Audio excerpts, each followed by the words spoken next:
If I offer up the steel wheel half shaft,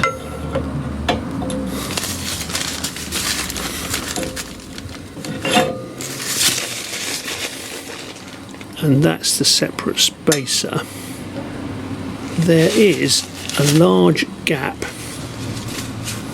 between the back plate of the brake and the front part of that half shaft. Pretty much 3 inches, which means that the hub, when it sits up against the back plate, so the bearing's about here,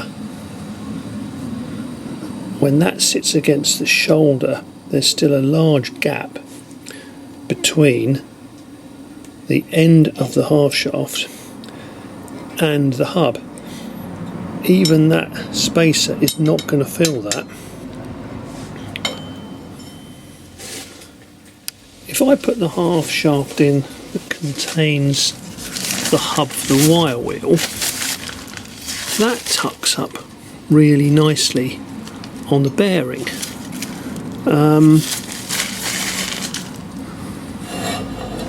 There's also plenty of room for the rear hub to fit up against the shoulder of that axle and the half shaft to sit up behind it. So that fits in nicely. You can clearly see the difference in length between the steel wheel half shaft and the wire wheel half shaft. Difficult to find the exact lengths on the internet, and I can't even find them on the MG Guru site, but it looks like the wire wheel half shaft is pretty much 24 inches and the steel wheel half shaft is about 25.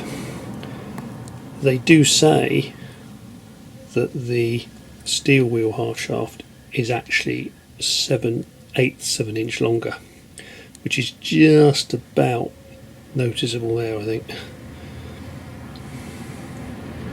But anyway, that's 7/8 of an inch longer. It's also interesting that I've got 10 spline half shafts. So 10 spline half shafts were more common on the 1500 MG, but on the 1600 MGs they moved to a 26 spline.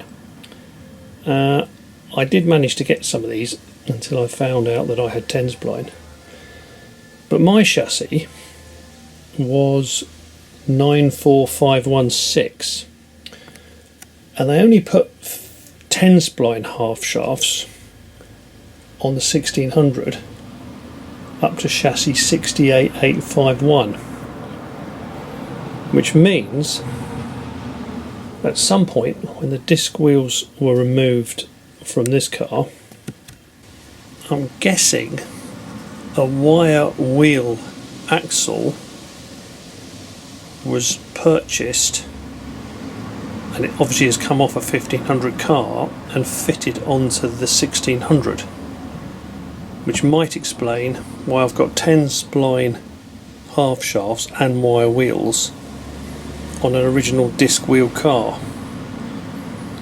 So I think I've fallen into the trap of having a wire wheel axle casing, and I'm trying to put disc wheels back on a wire wheel axle. So I've got a bit of a dilemma now. Do I dismantle everything I've put back on here, take the diff off, take the axle off, take my U-bolts out of my plates and the back plates, and put them on a disc wheel housing, or do I carry on and put the wire wheels back on the car like I already had? So from the middle point of the differential housing to the inside edge of that backplate flange is about 22. I think they say the distance from the back plate flange on one side to the back plate flange on the other should be about 44.5 inches, which it kind of is. So that must be outside face to outside face, and obviously it's going to be a little bit less inside face to inside face. So that is about 44.5. So that is a wire wheel axle. So I've got a wire wheel axle and I'm trying to put steel wheels on it, which would explain the large gap between the edge of the plate of the half shaft and the back plate. My 10 spline half shafts came in an axle, which luckily Craig at AC Shot Blasting did for me. I don't know why, I just thought I'd probably get it done and sell it. But actually, you can clearly see, if I lay this on next to the wire wheel axle, that it's clearly longer. And you can also see that that half shaft sits in there far more comfortably. And you can see it actually sticks out the same both sides. So I've got a disc wheel axle sitting behind the wire wheel axle, and you can see that back plate flange sticks out an inch further than the wire wheel back plate flange. And from the middle of the disc wheel axle to the inside of that back plate flange is near enough 23 inches, maybe 22, and well, it's not quite 7/8, is it? But they say the whole distance from one side, so I've just fixed that on the outside of the flange, back plate flange on that far side of this one, should be 46.25. So outside to outside is, yeah, it probably is 46.25. So that's from the outside face to the outside face. Inside face to the inside face is probably about just under 45.75. So that is the difference between a wire wheel axle and a disc wheel axle, and explains why my half shafts won't fit in a wire wheel axle. So I have a problem. I'm now going to have to dismantle everything and put the disc wheel axle on instead, which means undoing everything that I've already done. But I think it'll be worth it. That rear hub is going to sit nicely on the shoulder of that axle, and then the half shaft lines up nicely with the front face, which will also have the spacer in it.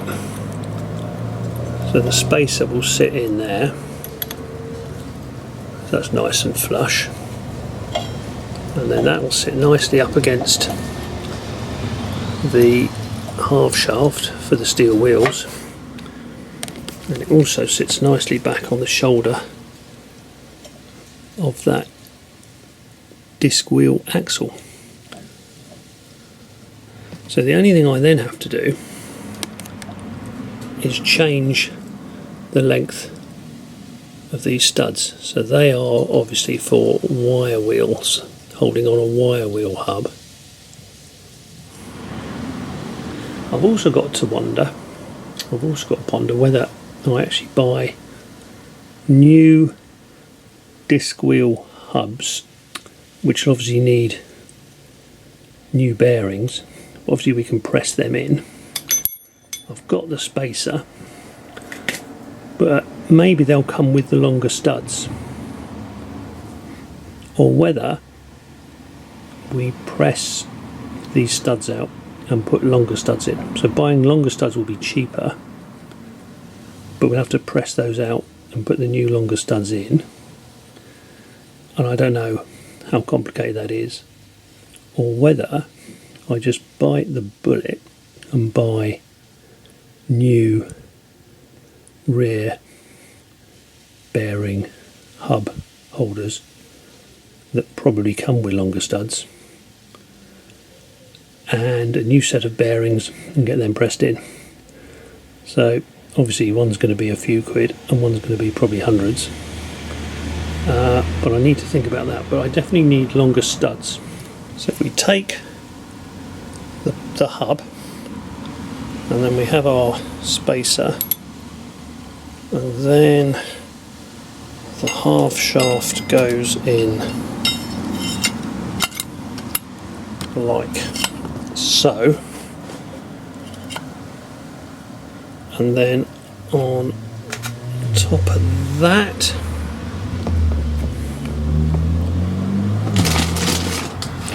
we have a brake drum,